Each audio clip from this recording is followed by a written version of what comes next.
Welcome back, my friends, to AA Recovery Interviews. I'm your host, Howard L., and I'm an alcoholic. Sober since January 1st, 1988, one day at a time. I'm grateful you've joined us. AA Recovery Interviews is the podcast where Alcoholics Anonymous members from around the world share their timeless and extraordinary stories of experience, strength, and hope. There are more than 170 awesome interviews in the AA Recovery Interviews podcast series. Listen to every hour-long episode on Apple Podcasts, Spotify, YouTube Music, or wherever you get your podcasts. Each story is a powerful testimony of AA recovery available to all who want it.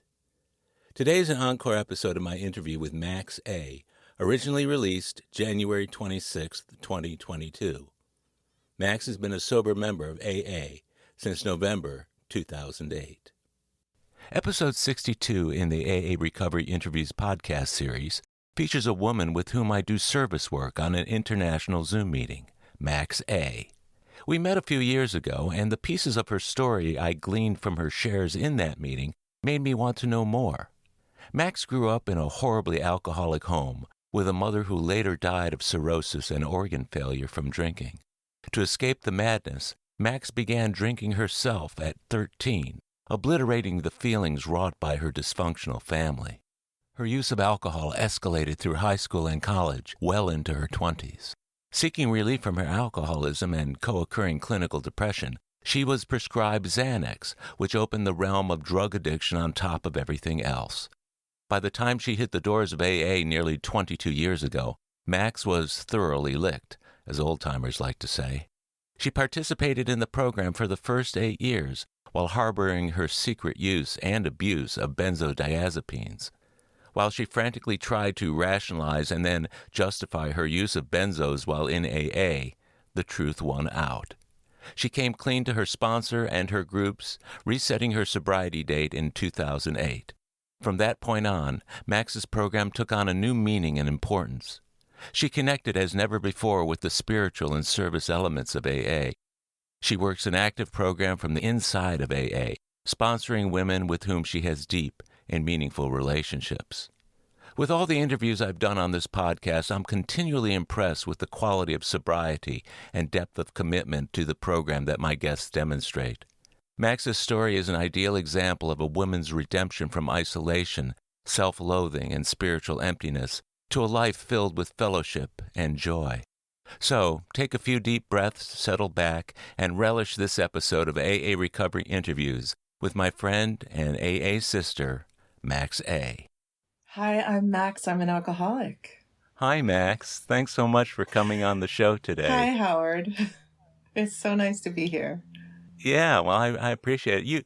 You and I met each other a couple years ago on a meeting out of London that we both attend. Is that right? Well, it wasn't a couple of years ago, actually. Well, I guess oh my God, isn't that amazing?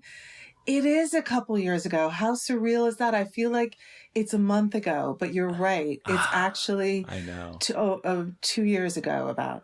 Yeah. Every day of the week I get that sense. I'm having a hard time remembering. I know. Okay, what day is it? What day, what year? You started doing some really important service work for that group, too, with being a security person for a meeting that's relatively large, but in the beginning there were a lot of Zoom bombers, weren't there? Well, in fact, I missed that part of in that particular meeting. I certainly have seen a lot of that in other meetings, but when I was asked to do that security commitment, believe it or not, there haven't been any.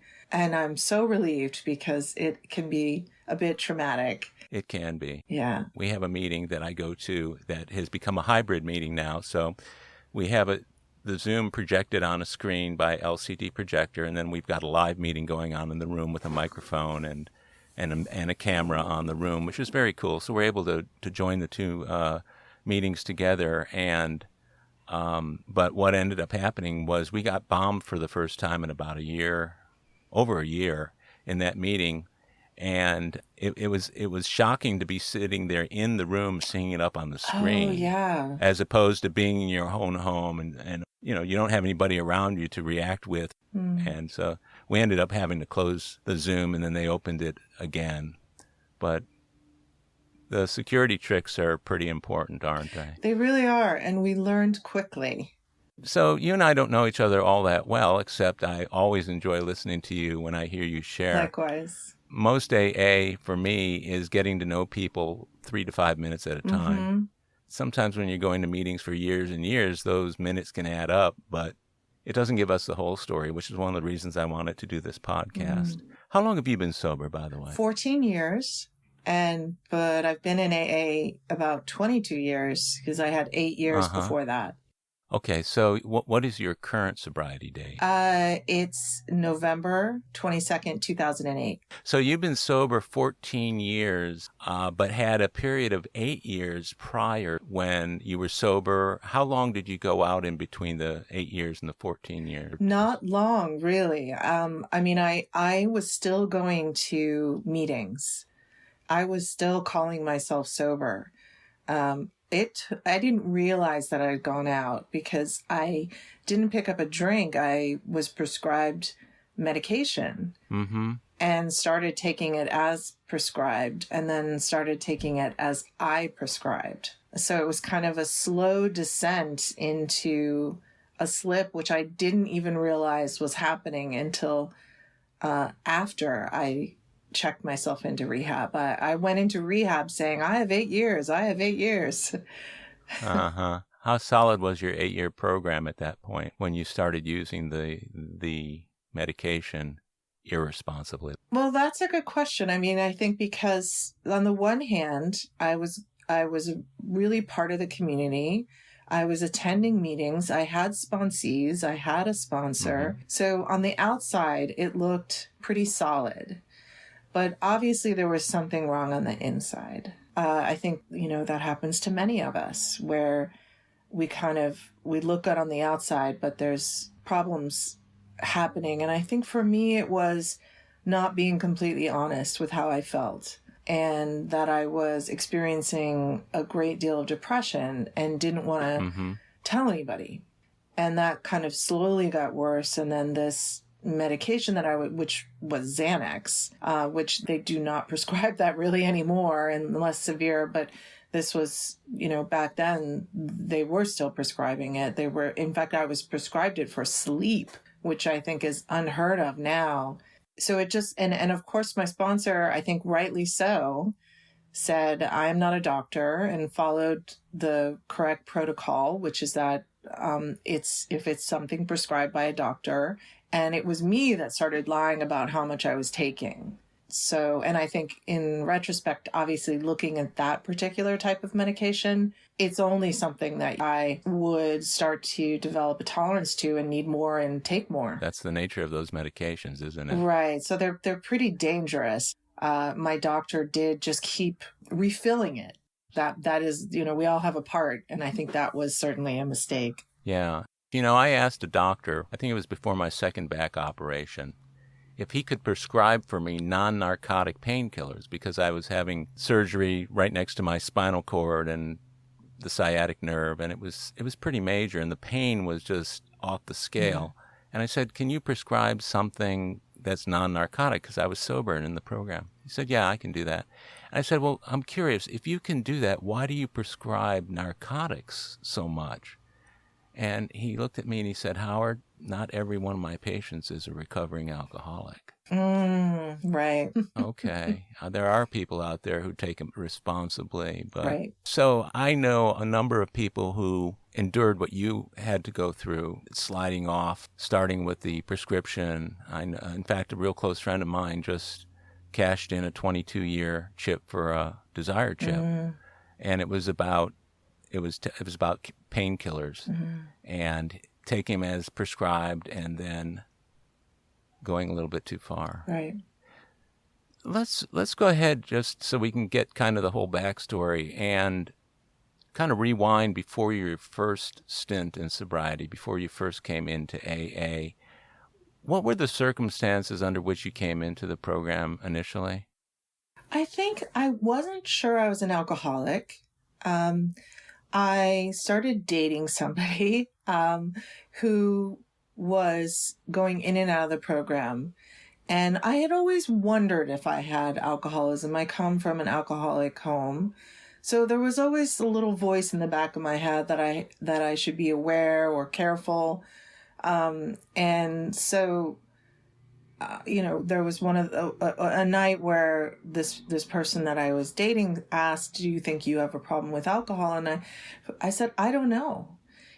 Just that sentence, "I don't know," was quite a shock to me, and was the kind of the beginning of a question that if I'm not sure, maybe I should look into this. And so when I first started, I kind of really just started going to meetings because I wanted to be with this guy.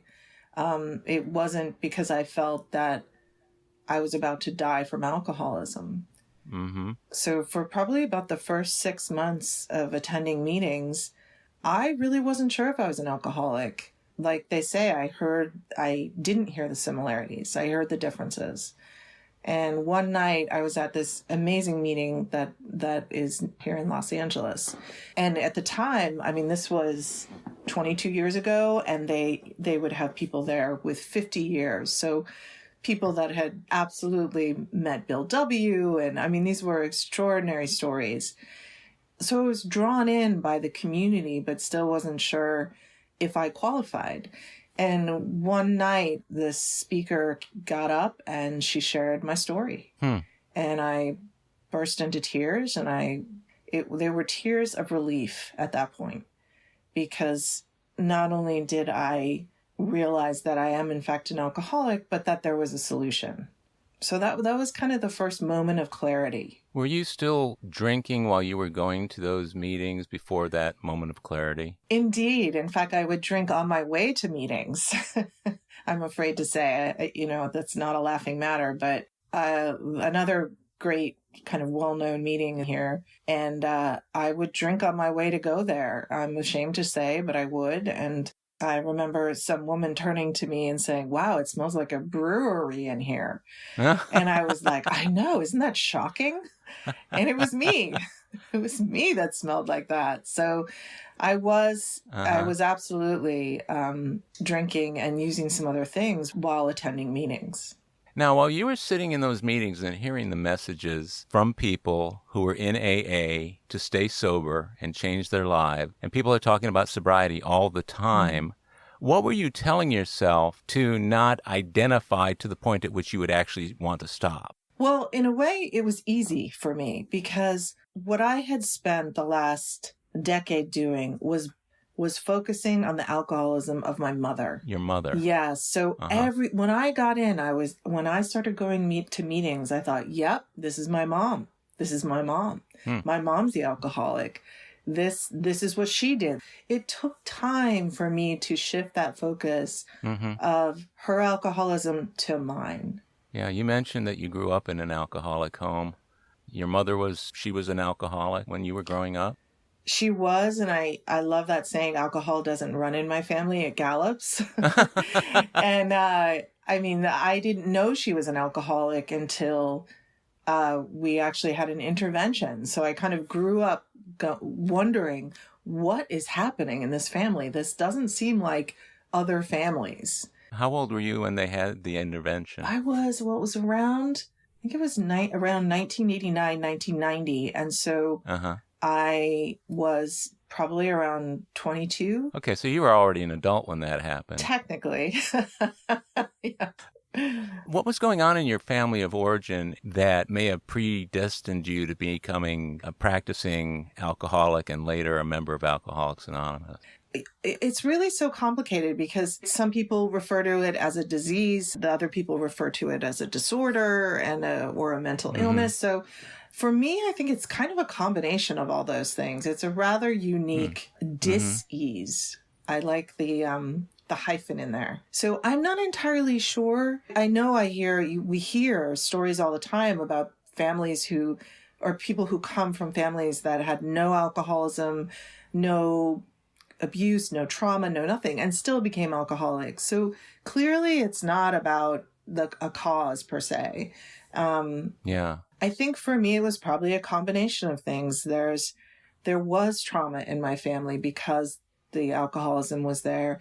And so there was a need for me to escape the pain. I get it. One of the easiest ways, I think people escape from pain different ways. The way I chose that just happened to be presented was through drinking. Through drinking, yeah. And then, I've had people on the show who started drinking on their own accord as early as 3 to 5 years old. Yeah, it's amazing. Most start a little later than that for the purpose of wanting to get drunk. Your chief attraction to alcohol was around how it changed the way you feel and didn't want to feel? I think, yeah, it was a combination of, I was 13, so it was a combination of, there's something wrong in my family. I don't know what it is. And combined with, I want to be a grown-up and I want to be hanging out with the cool kids, right? Which, I mean, it's kind of generally universal. And for whatever reason, drinking a warm Budweiser felt like that would be the cool thing to do. And so then, once I started feeling the effects of alcohol, I think unconsciously I thought, wow, I feel much better drunk than I do sober. And so maybe, without even realizing, I just thought this might be a solution for me to get through life a little easier. Yeah, that's a common refrain amongst us alcoholics. And 13 seems to be one of the most popular ages. It does, doesn't it? In your family of origin, did you have a dad involved as well? Yes. And in fact, also half the family comes from the same lineage you do, that Eastern European Jewish. And one of the funny things, my grandmother was one of the most extraordinary people I've ever known and love her dearly. One of the things she did get wrong is she used to say there are no Jewish alcoholics. Oh, God, yes. And I thought, okay, so maybe I have a 50-50 chance there. Then. You know why they say that? Why? Well, because most of the time it's kept so well secret. Yes. Looking around, you wouldn't notice. You start with wine, but I mean, that was the first time I ever really got to drink was at the Passover Seders. Right, and drink the right. wine. That was the only time the parents would let the kids drink, yes. right? And, so you do it in the name of religion, but then you're turning the kid into an alcoholic. So what's worse? Alcoholism has gotten pushed way, way down on the priority lists. Staying sober is not a top priority. There are a lot of other top priorities around. You had your first drink at 13. Did you continue drinking from 13 on, or was that just the first drinks that you had? That was just the first. I mean, it wasn't easy to, at that time to get our hands on alcohol. It wasn't every day at all. It was intermittent and, it was kind of the typical stealing from the parents' bar, which, of course, at that time, many parents had bars. Now, do you have siblings? I do. I have a younger sister. Were you and she ever partners in crime around the liquor cabinet or anything like that? No. In fact, I think we were competitors. Really? Yes, because she was a couple years younger. So there was enough of a difference that we weren't in cohorts with that. But she also followed a very similar path that I did. And yet then the older kids, of course, would, as I got older, it was unlimited, it seemed. I mean, I literally dressed up in my mom's clothes and would go to get served, as they said, on the East Coast. And I would walk in without an ID. And there was no question that I was probably 16 years old, dressed up in my mom's clothes. And they just... I would say, can I have a case of beer? Here you go. Oh, yeah. It was just, so it actually became incredibly easy to get alcohol. Yeah. What was your drink of choice in those days? It changed. I think it absolutely started with beer just because that was the easiest thing to get. And then it turned into rum and Coke, or actually rum and Tab. Because Tab was the thing. And I think that was, because the sugar. I never really cared for the taste of alcohol. But if you mixed in a bag of sugar, it made it go down much better. So I think there was rum, there were kamikazes. And then, of course, as the disease progressed, it didn't matter. It really didn't matter. It wasn't about what it was. It was about anything to get me into that state. Mm-hmm. Did you hang with a certain group of kids when you were in junior high and, let's say, high school who liked to drink or who would get together to drink or party in other ways, maybe with marijuana? It's all we did. It's all we did. I mean, I remember there was a time in my life where I played the piano, I played the guitar, I was on the swim team, I was on the diving team, I took dancing lessons, et cetera, right? Goes on and on and on. Uh-huh. And in a matter of probably a year at that pivotal time, I just quit everything. And my primary purpose was, quote unquote, to party. And all my friends, all we did was we drank all the time whenever we could. And no surprise, I'd say about 4 out of the 10 of us now identify as sober alcoholics. Wow. So it was pretty, and it might have been maybe everybody, all communities are like that. But I think that this particular, even though I was born in New York City, I grew up kind of out in the country. And that was what we did. We got together and we drank and we smoked and we listened to music. That was all you could do. I mean, you couldn't, there was no mall to hang out at. There was no diner. So that's what we did.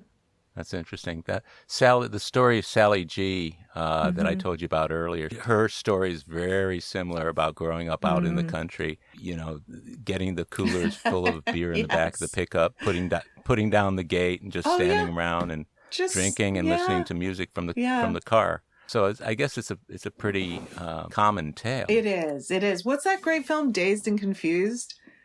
That was it's not quite the same era, but that was such a great, I was like, wow, that's exactly what it is. Just like go into the woods with beer, and sit around and drink.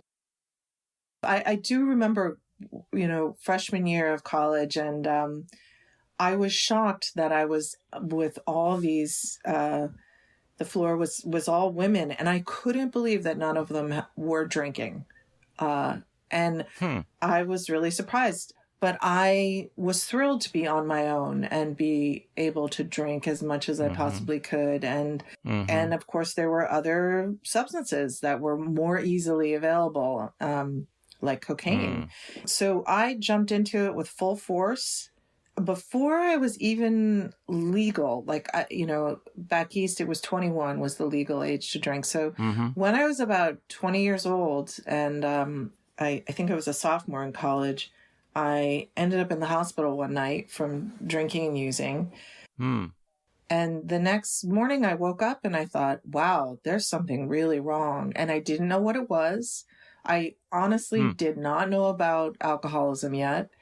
But I just thought there's something terribly wrong with me. So I woke up the next morning and I thought, all right, this is what I'm going to do. This is how my willpower is going to work and ultimately fail. I'm going to quit drinking. I'm going to quit drugs. I'm going to quit smoking cigarettes. I'm going to quit caffeine, and I'm going to become a vegetarian. Oh, and I'm going to start going to bed at 7 p.m. because and then stop going to bars and parties. So it was about it was a full plan. You set an incredibly high bar for yourself, didn't you? A really high bar. Believe it or not, I actually started to do it. Really? The interesting thing is, of course, when we take away what some will refer to as our medicine, so our alcohol, my life went from bad to worse. So it didn't get better. It did not get better. I became completely agoraphobic. I went to class and came home, and I was terrified to be in the world. And I didn't know why. I didn't understand why suddenly I went from this seemingly drunk, outgoing college kid to somebody who couldn't leave her dorm room. Did you ever make the connection between the booze and those feelings? Not really. I mean, I think that's why I decided to kind of cut everything out of my life, because I didn't know which was the problem. And so my thought was, my best thinking was, there's something wrong with me. I'm dying. I don't know what I have, but I have something. And I think one of the, it started this path of me going to cardiologists, going to every doctor you can imagine, going, what's wrong with me? What's wrong? There's something wrong. I never heard a doctor saying there's nothing wrong with your heart. There's nothing wrong here. There's nothing. And I was like, you don't understand. There has to be something wrong. I mean, I'm grateful that I think there's so much more awareness about alcoholism now, especially in colleges. But at the time, I mean, I'd never even heard of it. No one had even mentioned it. Yeah, isn't that amazing? And because the disease of alcohol is the disease that tells us we don't have a disease, then if you set up a whole bunch of different things in your behavior that you're going to change, the disease will probably be the very last thing that you consider. And by that time, you will have failed at all the other things, so you need to drink anyway. So, to me, it's almost like it's almost like an endless loop just going on and on. Did the doctors, I mean, it amazes me how many people go, and I was one of them, unfortunately, but early on, my doctor never said anything to me, asked me any questions about drinking. There was always a checkbox on the form that says, how much do you drink? And of course, the acceptable amount at that time was, 2 to 5 drinks a week or something. Yeah. Well, so I'll check that. Yeah. Go ahead. But when you were going in for all these medical situations were causing you to feel the way you were feeling, did any of those doctors say anything to you about alcoholism? No, I think there was one time when I went into an ER situation where they asked me if I had taken any drugs. But other than that, I don't recall anyone ever asking about my alcohol intake or anything like that. And part of it was probably like I presented as just this relatively healthy seemingly college kid there. She can't be an alcoholic. She can't be suffering from this already. Yeah. And when you're in college and that age, you're bulletproof anyway. Absolutely. So why not throw caution to the wind? So did your drinking just get progressively worse while you were in college, or did it remain about the same throughout the years? Well, I stopped drinking on my own for several years. Yes. When was that? When I was 20 and ended up in the ER. And I knew intellectually somehow my drinking was connected to something terrible. And so I was one of those people that was able to stop drinking without the help of an outside program. And that was also one of the reasons that when I first came into the program of AA, that I thought, there's no way I'm an alcoholic, because I stopped on my own. Yeah, that's a real irony for a lot of people, because you prove to yourself that you're not an alcoholic by stopping drinking for a period of time, and are thus convinced that you can't possibly be, because a real alcoholic couldn't do that. No, there's we look at there's so many stages of alcoholism. So if I had been in the stage of alcoholism where I was completely physically addicted, then I probably wouldn't have been able to. But I mean, thank God there's one of the stories in the big book that was my story, that did talk about somebody who had stopped and then, of course, started again. And that was the story of me. Eventually I did pick up a drink. How was your life during those years? How many years did you stay dry? I think I stayed dry for about 4 years, and they were the worst years of my life. Were you engaged in any other kind of substances or behavior that might have taken the place of alcohol at that time, or were you clearly miserable because you weren't able to drink? I was completely miserable, but I didn't know why. And I think the substitute, if there is one, was not a substance, but was control. Don't do this, this will make you safe. And of course, nothing really worked, but that was my best thinking. We'll be right back. My friends, if you're enjoying my AA Recovery Interviews podcast, check out my latest audiobook, Alcoholics Anonymous, the story of how more than 100 men have recovered from alcoholism. This is the word-for-word, cover-to-cover reading of the first printing of the first edition of the Big Book, published in 1939. It's a relaxing and meaningful way to listen to the Big Book anytime, any place. Have a free listen at Audible, Amazon, or iTunes. While you're there, enhance your program with another audiobook I produced, Lost Stories of the Big Book, 30 original stories missing from the third and fourth editions of Alcoholics Anonymous. It's an engaging audiobook that brings these stories to life for AA members who've never seen them. These timeless testimonials were originally cut to make room for newer stories in the third and fourth editions. But their vitally important messages of hope are as meaningful today as when they were first published. Many listeners will hear these stories for the very first time. Listen to a free sample of Lost Stories of the Big Book on Audible, Amazon, or iTunes. It's also available as a Kindle book or in paperback from Amazon if you'd like to read along. You're gonna love it. And we're back. So we're talking about from the time you were, 20 until, let's say, right. 24 that you were dry? What kind of circumstances occurred that made you pick up again? It makes me laugh because it's such a typical classic story. This is so not unique, but I was at a bar and there was a guy playing some blues music, and I thought, wow, I like that guy. That guy is going to be my boyfriend.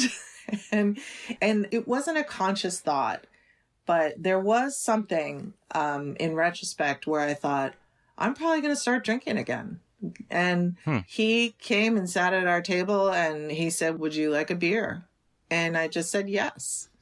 Kind of like the stories, maybe a little something would be good in this milk. Then I just started drinking the beer and I thought, well, we're going to see what happens.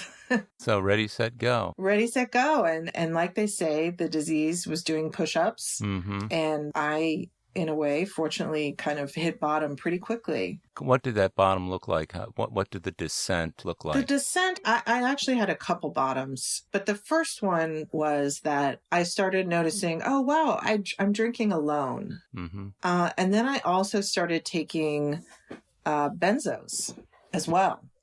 And so I was drinking and taking benzos, and I was smart enough to know that that was a potentially dangerous mix. And then I started thinking, wow, I'm really lucky that I wake up in the morning the way I'm drinking and using. And so I think that was the kind of a moment of clarity where I thought this is going down a dark path, and also watching my mother slowly die from this disease. That was going on simultaneously. Yeah. So it's like, as my disease was developing, I was watching hers, 40 years ahead, and seeing her going in and out of the hospital with cirrhosis and all the things that happen when you have end-stage alcoholism. So I think I started going, oh, wow, I see my future here, and it doesn't look good. That's horrible to have to watch a loved one go through that while you're considering the fact that might be you one day. Right. So what became of your mother? She died of alcoholism. They don't put that on the death certificate. They put the strange thing is they put full organ failure. I think that was caused by cirrhosis. And it was brutal. Many of us have known or loved people that have gone through that. We see it.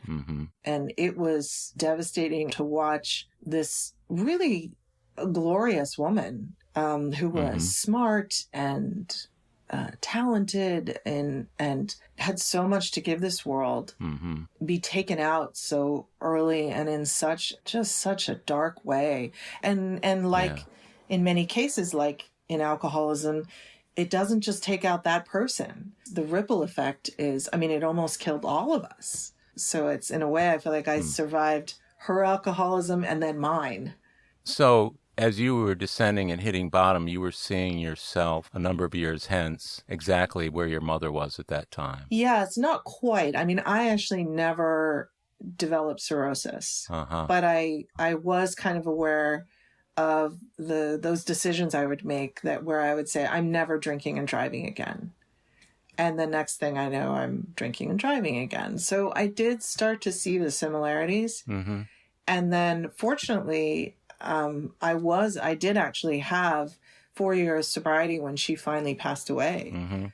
So I had, acute awareness of what was happening to her and what potentially could happen to me. So she died prior to you picking up that beer in that bar? No, she died after. She died after that? Yeah, she died after. I was 4 years sober when she passed away. Now, that was my first sobriety.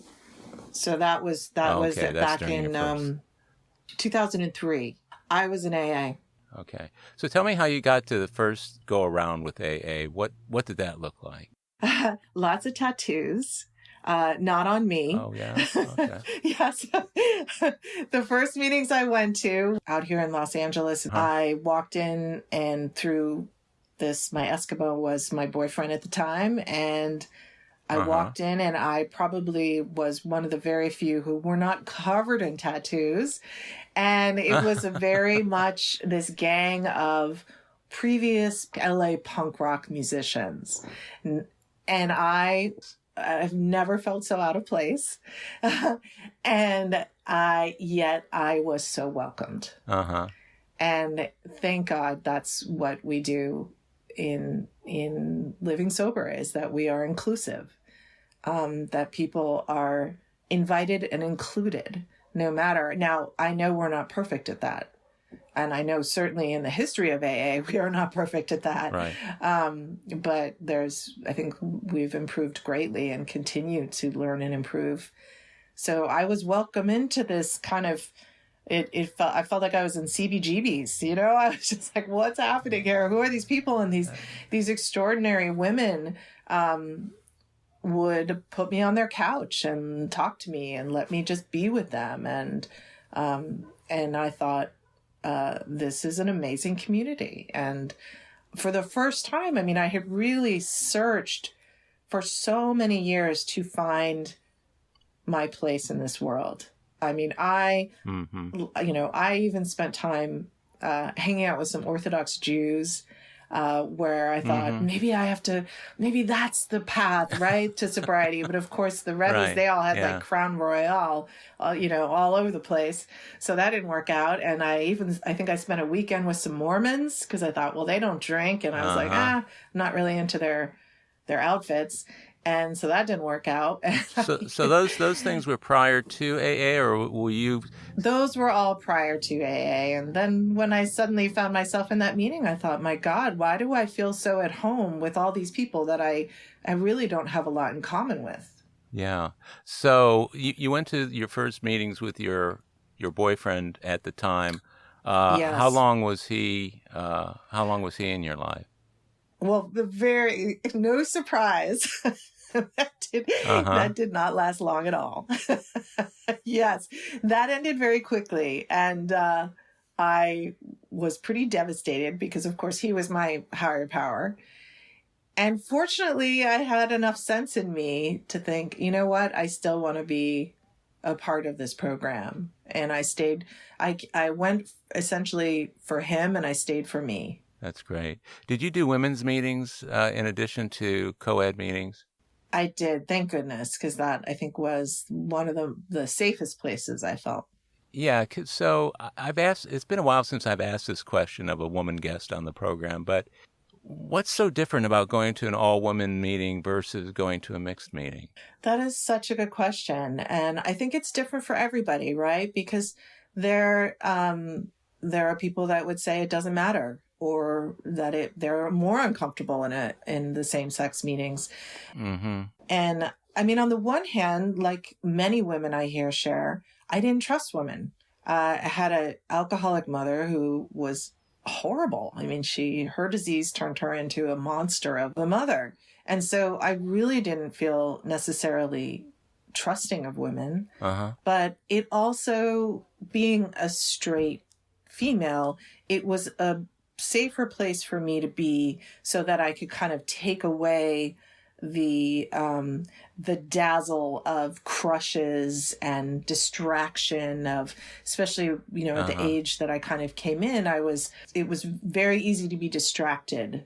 And this helped keep the focus on sobriety and learning to trust women. Yeah, and that's a real important part. And I'm sure there were plenty of people out there who wouldn't mind you being distracted to their benefit. But I've always gone to men's meetings. I always have a mix of men's meetings in my rotation throughout the week. Big book studies, step studies. It's a different energy, I find, in men's meetings. And it doesn't mean we're not discussing the exact same topics as in a mixed meeting, but there's something about men getting vulnerable in a room full of men than there is in a co-ed meeting. Some men are able to do it in either place, but I've always felt a little bit inhibited with regard to vulnerability. Right. And there was a time at which I only went to men's meetings, and then going back to mixed meetings felt wrong. I felt weird. Who are these women in this meeting? How did they get in? But did you get yourself a sponsor when you first came in? I did right away, pretty much, yes. And there was the person I picked her out because I liked the way she looked. And I liked the color of her hair and the way she dressed. And, in a sense, I picked her out for all there's really no wrong reason. No, that's reasonable. But I had no idea if she had a good program or not. Mm-hmm. Fortunately, people were I wouldn't have if not for the nudge from other sober people saying, who's your sponsor? Get a sponsor, get a sponsor. So you waited a while? Not too long, really. That's good. Yeah, I waited almost a year and I almost went out. So. Oh, that is pretty long. Firsthand, I know the risks of not getting a sponsor, what that can do. So she worked you through the 12 steps? How long did that take? I didn't get through the 12 steps with her. You didn't? No, not with the first one. With the second one. And this is still within your initial 8 years of sobriety in AA? Exactly, yes. So what was the outcome? What was the result after you got done working the 12 steps? Did you have that spiritual awakening? And how did that compare with how you felt previously about your own spirituality? I remember when I started reading the literature and hearing people share, it occurred to me that I'd never really thought about these things before.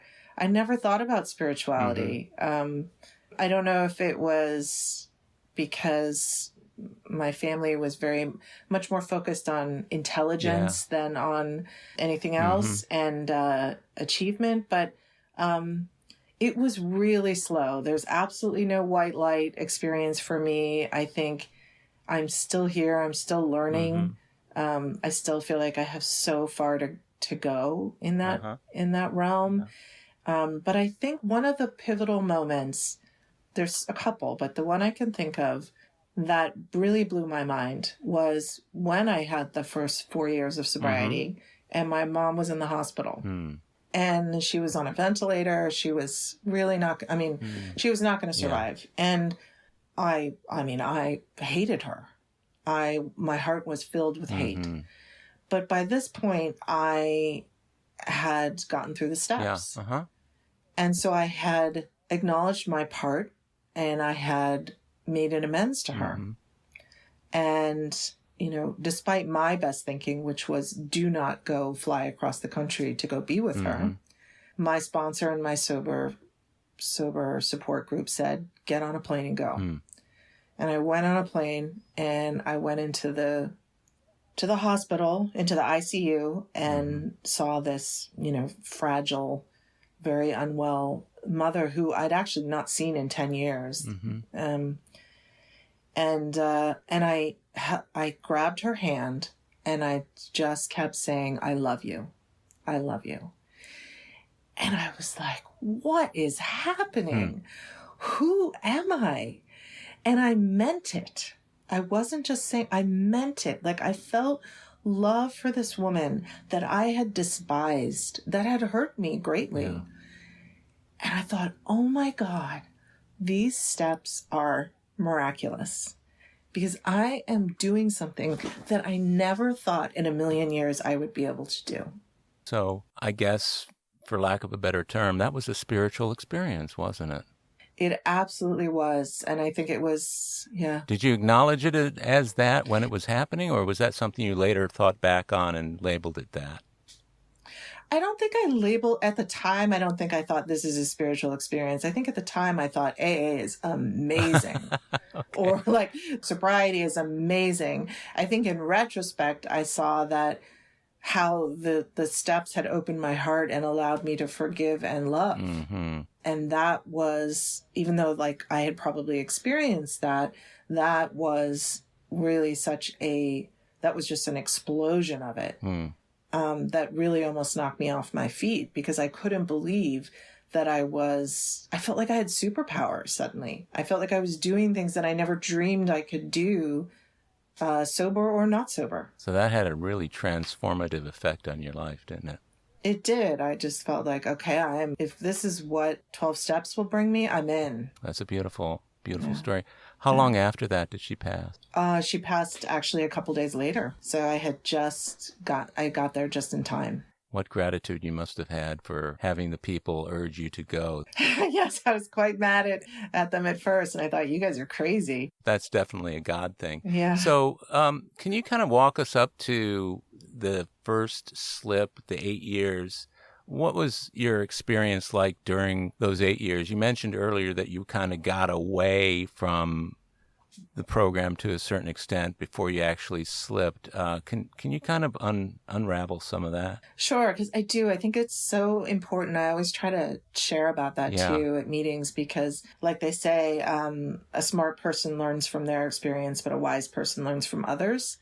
And so I always think if I can say something that will, help inspire somebody to not make the same mistake I did, that would be great. So I think what it was is that I was going to meetings. I was a social, sober person. I get it. And I wasn't truly actively in the steps. I've kind of felt, I've worked the steps. I'm done. I wasn't quite being honest. It was just these little things. And I think because I have, like many people, I consider myself with dual diagnosis. So I have clinical depression as well. And that really started seeping in. I always kind of see it as my depression and my alcoholism like a vine, two vines that have they're completely entwined. They feed off each other. They love each other. And it's very hard sometimes to separate those two things out. Yeah. And say, okay, this is this and this is this. And this I need to go to a meeting for. And this is I need outside help for. And so I think I started to struggle with not treating one thing, which led to the demise in alcoholism, which led to my thinking that I couldn't handle my feelings sober anymore. Yeah, I get that. Well, so it sounds like you were treating the fellowship as a social outlet as opposed to a service outlet. Yes. And then realizing or getting diagnosed with the clinical depression. My experience with that is, in fact, you can listen to the interview with me, episode number 50. But oh, yes, I'd love to. One of the things was the big mistake that I made was thinking that I could deal with my depression through working the 12 steps, or because I was dealing with my depression, I would let that guide me towards how to work the steps. And so neither solution was very workable because, when we've got clinical depression, there is a missing molecule. There is a part of us that has the mental illness. And then you add to that all of the well-meaning people who know what the blues feel like. They get the blues for a few days and they think they know. Take a bath. Right. Just, do some more, light a candle, do another gratitude list. And all of those things are fine for people who have the occasional down days. But it's everything you said about the intertwining of the two diseases is absolutely spot on. And were you medicated at the time for the depression? I was, although my sponsor was at the time was very supportive. One of the reasons, we talked about my first sponsor, who was a wonderful person, and I'm still friends with her. But one of the big issues for me, and I think AA is really clear. They have pamphlets on it. It's very clear we are not doctors. We are not here to say whether you should take medication or not. And unfortunately, this first sponsor that I had, when I just kind of casually mentioned that I was taking antidepressants, and she said, "Oh, I can't sponsor you." This was after I'd really opened up and told her some very personal things. And I got to tell you, I was devastated and I felt betrayed. And I am so grateful that I at least still had the gift of desperation that I thought, I'm not going to quit AA because of this. So I have a very personal and strong opinion about that. It's an outside opinion thing for doctors. But yes, I was taking antidepressants at the time, and they weren't helping enough. Yeah, I get that. And for me, I needed to be treated. I probably 15 different antidepressants over the years. Yeah, me too. Because they just don't know how they work. So they keep prescribing until you hit a good combination. The combination I've been on for the last 10 years finally was attributable to a specialized DNA test that they have, where the test takes a look at the different profiles with regard to the DNA of the individual with the profiles of the meds and how they interact chemically. And so it was right on. The drugs that had worked for me were the ones that test recommended. The ones that had been a dismal failure were ones that it predicted that. So that was... How interesting. That was a good thing. But I don't know, it sounds to me like you're passionate about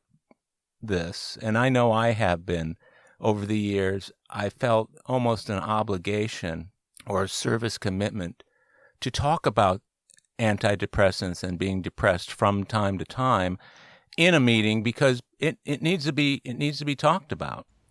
When you were first taking the medications, did they work, or you mentioned that they did at first, and then they kind of, I've always thought that we're in the dark ages with this, in a sense, that someday, 100 years from now, they'll be like, what? They gave people Prozac? That's like leeches were the solution.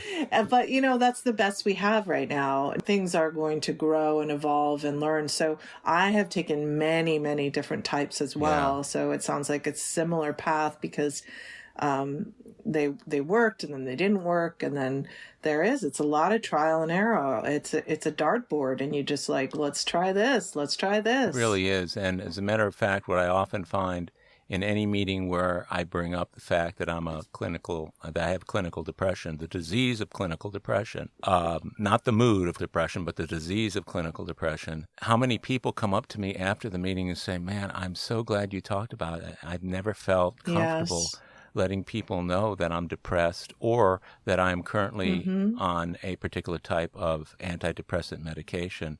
And so, I view that as a service. I'm not a soapbox evangelist for it or anything, but it's important. For certain people, it's very important. So when you slipped, you said it was because you were taking, what was that the Xanax that you mentioned earlier?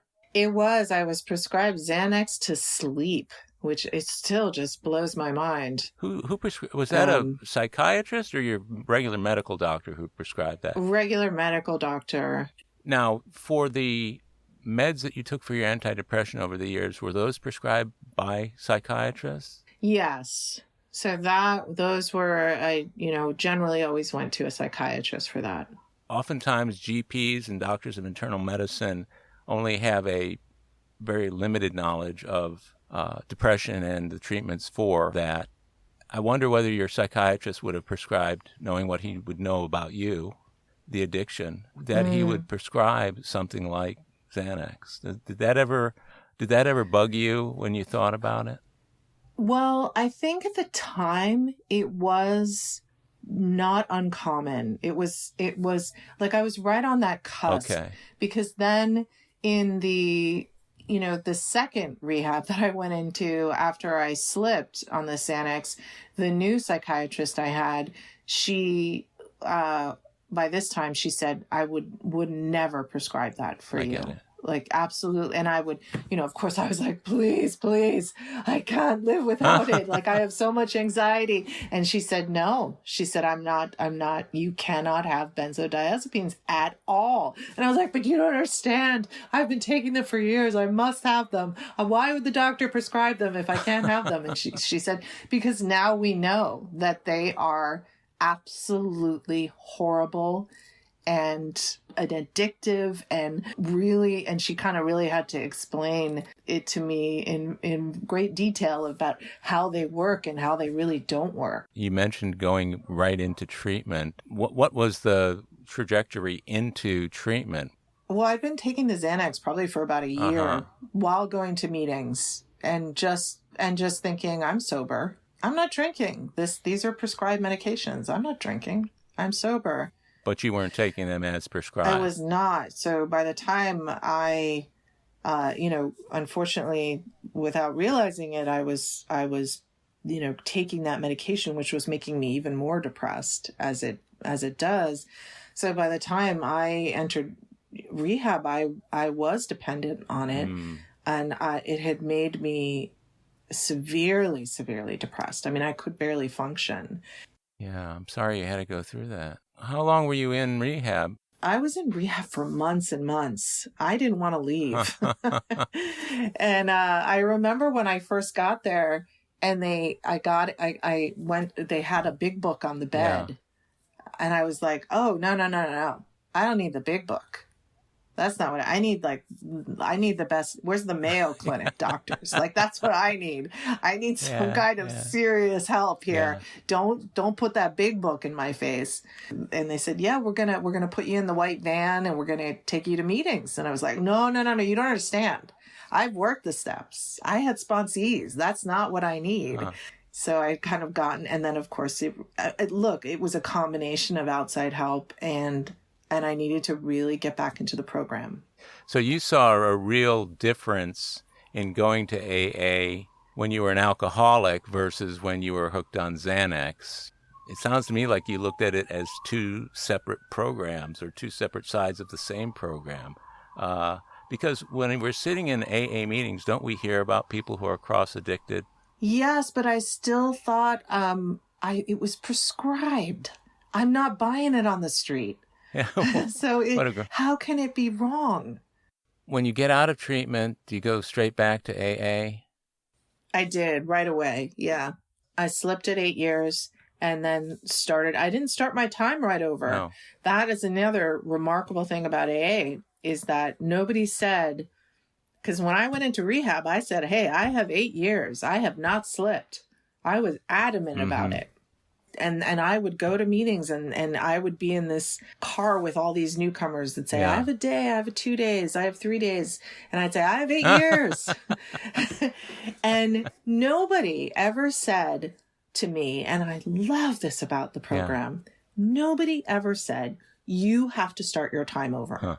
And I would ask people, do you think I should start my time over? And they would say, this is going to have to be your decision. Oh, yeah. And I'm so grateful because if anybody had said one way or the other, and I'm sure everyone had an opinion. Right. I'm sure everyone was like, oh, she's out. She's so out. She doesn't even know it. But nobody said that. Huh. And they let me have my own experience and come to the realization that, wow, I was out. Wow. Was I out? And then I was able to say, you know what? I'm starting my time over again. How long did it take you to say that? About a year. It took about a year. So it was kind of out in the real world. I was still hanging on. I was like, I am not going to let go of that time. Uh-huh. I am not going to walk into that room and say, I am new. Yeah. I held on to it with dear life until finally I thank God I surrendered and admitted it. And then, retrospectively started my time from the day which happened to be Thanksgiving in the year 2008, and decided to start my time over. Would you consider that realization spiritually motivated, or was it just a kind of a logical, conscious decision? It must be both. I think it's a combination. I think it's always a combination of those two things for me, that I need to see the science, but I also needed to be completely honest. Yeah. And that is one of the biggest challenges for many alcoholics, certainly for me. Yeah, that's tough. Is that honesty, is admitting the powerlessness. And I did not want to admit that again. Yeah, and it's so important. So you had that experience. Right. Now, since then, so 13 years hence from that decision, you've been sober 14 years. I like to look at the time between getting sober and today. If you had to encapsulate the events, good and bad, that have occurred where Alcoholics Anonymous made a difference, what would you say? One of the most profound things I think I've experienced in the last 14 years of sobriety has been working with others, working with sponsees. Even though I had done it before, this time it really brought me to a new level of unconditional love and compassion. And I didn't have it right away when I first started sponsoring. It's something that I learned through the experience, because I had judgment about people, and like we all do. So I think that has been my absolute favorite part of these past years is, I don't have children. And so I think a lot of people learn about unconditional love when they have children. And so it was not something I'd really truly experienced before. And because I was coming from an alcoholic home, I didn't really have unconditional love for my parents or my sibling, because there was such trauma. So that is one of the most incredible gifts of my recent sobriety, is to work with others. And, it's remarkable. I have a sponsee who just flew in from the East Coast to do her 4-step. And I just met her for the first time. She's a Zoom baby. And it's even sitting here talking to you. Yeah. I find that a spiritual experience, because how is it that I'm here talking to you? Right? This very moment. I mean, it's that in itself is miraculous. This journey that we're on, that we come into contact with these people and we connect, and it's a beautiful thing, and it's what keeps me going. That's such a terrific gift. And it's one of those that, as they say, keeps on giving. It's always very neat. I'm sure you probably noticed this too, to see the sponsees of your own sponsees, like your grand sponsees or your great-grand sponsees. You can almost tell the type of program your sponsee is working by looking at the people who they sponsor.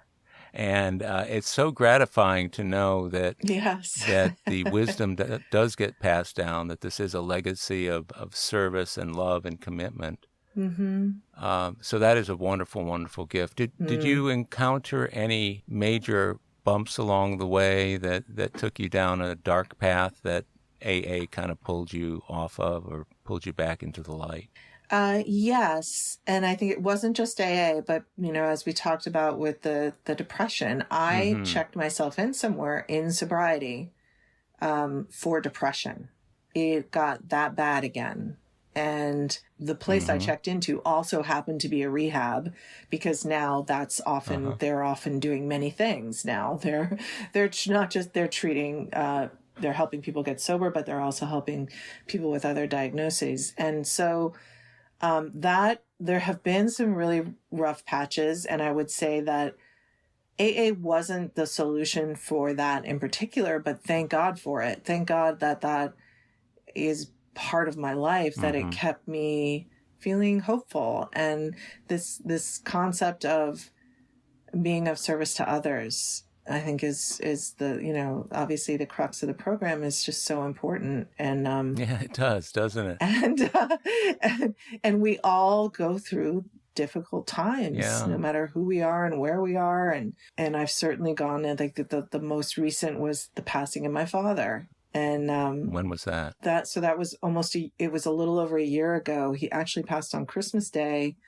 Almost a little over a year ago now. And as heartbreaking as it was, the miracle of sobriety and the program is that through working the steps, through making an amends to him, through being the daughter that I always wanted to be, our relationship was not just restored, but was beautiful. And I know that that's the exception, not the rule. Yeah. A lot of times those relationships aren't repairable, or the person isn't safe to be around anymore. But in this case, it worked out. And I remember one of the things my sponsor said when my mother was dying of alcoholism and was suggesting, you go fly back east and hold her hand and be of service. And she said, "You're sober now. You get to be the daughter you want to be, regardless of the parent that you have." Sure.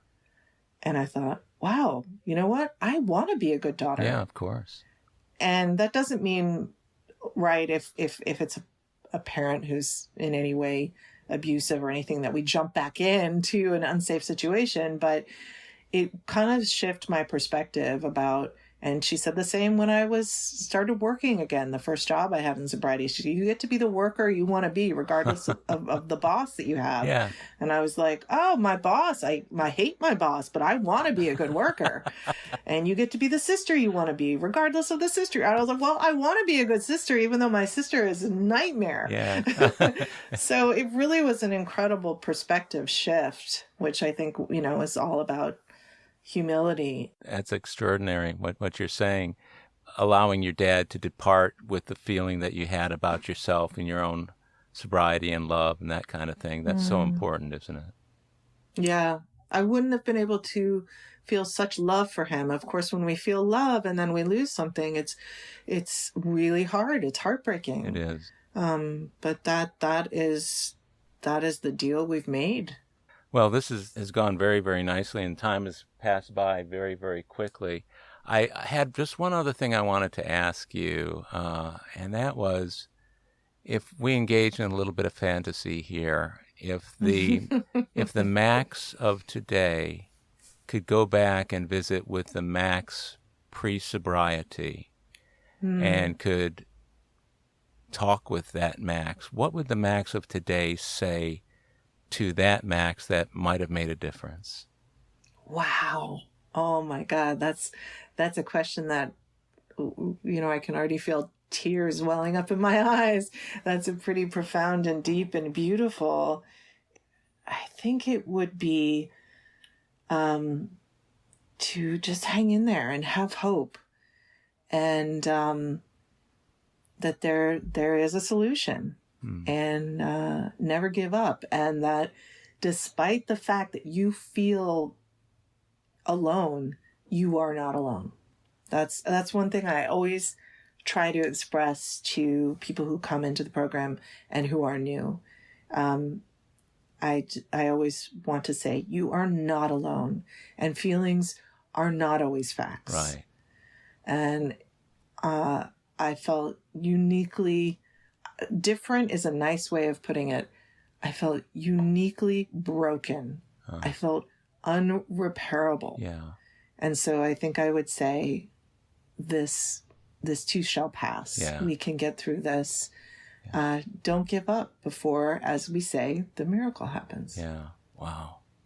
What an inspiring sentiment to conclude today, Max. This has been awesome for me, because somebody who I didn't know very well going into this, I feel like I've known you for years, and you're one of my AA sisters now, and I appreciate that. Absolutely. This was so lovely and such a pleasure to talk to you. I could talk to you all day, and I can't wait to hear your story on the podcast. If you get a chance, you're amazing, and you've just really made my day. I love you, and I want to wish you all the best with your sobriety and all the service work that you're doing. I can imagine there are some women out there whose lives have probably been profoundly changed by your presence in it. So I wish you well, and I just want to say thanks again for doing this. Oh, what a pleasure, Howard. Thank you so much. What a wonderful gift this is to people, and I really look forward to listening to more of the stories on the podcast. Yeah, I think you'll enjoy them. Well, my friends, that's a wrap for today's episode of AA Recovery Interviews. Thank you for tuning in. If you enjoyed AA Recovery Interviews, will you please tell others how to listen to it? It's another helping hand we can all extend to alcoholics everywhere. If you want to contact me directly with any comments, questions, or suggestions, simply email howard@aarecoveryinterviews.com. By the way, this podcast strictly adheres to AA's 12 traditions and all General Service Office guidelines for safeguarding anonymity online. I pay all production costs. AA Recovery Interviews and my guests do not speak for or represent AA at large. This podcast is simply my way of giving back to AA that which has been so freely given to me. The next episode of AA Recovery Interviews is on the way, so keep coming back. It'll be here soon.